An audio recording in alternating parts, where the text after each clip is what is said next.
네, 오늘은 마가복음 1장 29절에서 31절 말씀을 보도록 하겠습니다. 회당에서 나와 곧 야고보와 요한과 함께 시몬과 안드레의 집에 들어가시니 시몬의 장모가 열병으로 누워있는지라 사람들이 곧 그 여자에 대하여 예수께 여짜온대 나아가사 그 손을 잡아 일으키시니 열병이 떠나고 여자가 그들에게 수종드니라. 아멘. 네, 오늘 이 본문은 예수님께서 베드로의 장모님을 고쳐주는 장면인데 이 장면으로 보아 베드로에게 아내가 있었을 거라는 것을 알 수 있는 거죠.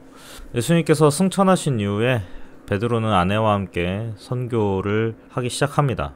그거를 이제 고린도전서에서 볼 수 있는데 고린도전서 9장 5절을 보면 바울이 이렇게 얘기를 합니다. 우리가 다른 사도들과 주의 형제들과 게바와 같이 믿음의 자매된 아내를 데리고 다닐 권리가 없겠느냐 이런 이야기를 하는 장면이 있는데 여기서 이제 데리고 다닐라는 것을 원어로 보면은 이 페리아고라는 단어를 썼는데 이 페리아고라는 단어는 이 선교 여행을 주로 표현할 때 썼던 단어이기 때문에 이 단어를 통해서 베드로가 아내와 함께 선교를 했다라는 것을 알 수 있는 겁니다. 성경을 볼 때 이 그리스어로 보아야 원어로 보아야 사실 이렇게 좀 자세한 내용을 알 수 있는 거죠. 그리고 교부 이제 클레멘트 기록에 따르면은 이제 베드로의 아내가 베드로보다 먼저 순교했다라고 이렇게 기록이 되어 있습니다. 이를 미루어 보아 이제 베드로와 베드로 아내가 참 예수님을 위해서 헌신했던 모습을 이제 볼 수 있는 겁니다. 저는 이 본문을 항상 읽을 때마다 느끼는 점은 정말로 이 믿음의 가정을 이루어서 이 하나님 나라의 가치 실현을 위해 베드로와 그 아내가 정말 헌신했구나. 그래서 나도 저는 믿음의 가정을 이루어서 하나님 나라를 이루어 나가는 데 있어서 헌신해야겠다라는 생각을 항상 하곤 합니다. 우리가 정말로 배우자를 위한 기도도 잘 해야 되고요. 배우자를 만나서 결혼을 했으면 어떻게 이제 앞으로 믿음의 가정을 꾸려 나갈 것인가 이거에 대해서도 우리가 하나님께 기도하면서 나아가야 되지 않을까라는 생각이 많이 듭니다. 저도 이제 믿음의 가정을 꾸려 나가기 위해서 많이 준비하고 있는데 정말 이 기독교의 교육, 기독교 교육이라고 하는 것은 사실 교회에서만 하는 게 아닙니다. 정말 중요한 거는 이 가정에서의 교육이거든요. 그러니까 공적인 영역과 사적인 영역 모두가 다 거룩한 삶으로 나아가야 되고 그 거룩한 삶이 균형이 잡혀져야 이 신앙 생활에 모순이 없어지는 거라고 저는 생각합니다.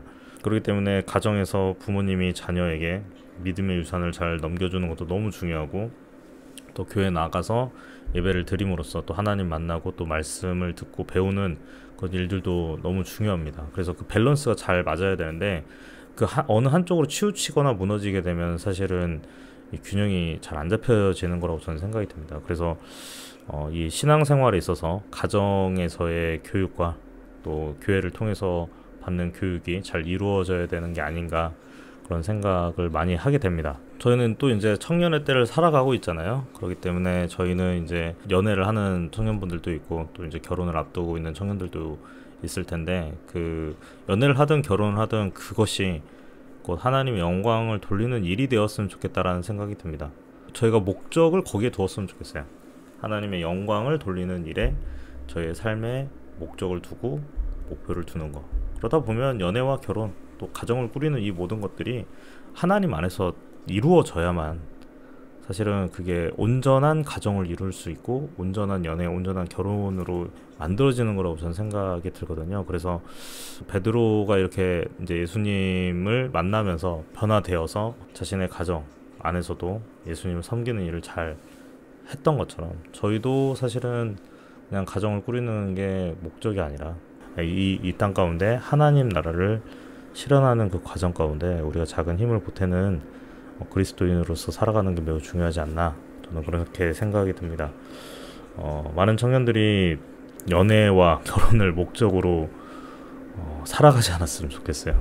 물론 그게 엄청 중요한 겁니다. 엄청 중요한 거지만 그게 하나님을 섬기는 것보다 더 앞서가게 되면 우상이 되는 거고 하나님을 예배하고 찬양하고 하나님의 말씀을 공부하고 그걸 생각하는 것보다 더 앞에 두기 시작하면 그것은 제가 봤을 때 주객이 전도된 거라고 저는 생각이 들거든요. 하나님을 바라보는 과정에서 연애와 결혼 또 가정을 세우는 일들을 세워나가는 그런 그리스도인이 되었으면 좋겠다라는 생각이 들고 그래서 우리가 청년할 때 살아가는 데 있어서 연애와 결혼, 가정을 꾸리는 거 너무 중요하지만 그거보다 더 중요한 게 하나님과의 관계에서 내가 지금 어떤 위치에 있는가, 또 하나님과 앞으로 내가 어떻게 더 깊은 관계를 세워갈 것인가, 이거를 더 고민하시고 또 그렇게 살아가시면 어떨까, 그런 생각을 많이 하게 됩니다. 그래서 오늘 본문 읽어보시고 또 이제 제가 고린도전서 소개해 본 것처럼 나는 이제 앞으로 연애하고 결혼해서 믿음의 가정을 꾸릴 때는 어떤 믿음의 가정을 꾸리며 살아갈지 한번 고민해 보시고, 또 하나님께 기도하면서 배우자 기도도 하고 또 믿음의 가정을 어떻게 세워야 되는가, 또 하나님께 기도하면서 나아가는 그런 그리스도인이 되었으면 좋겠습니다.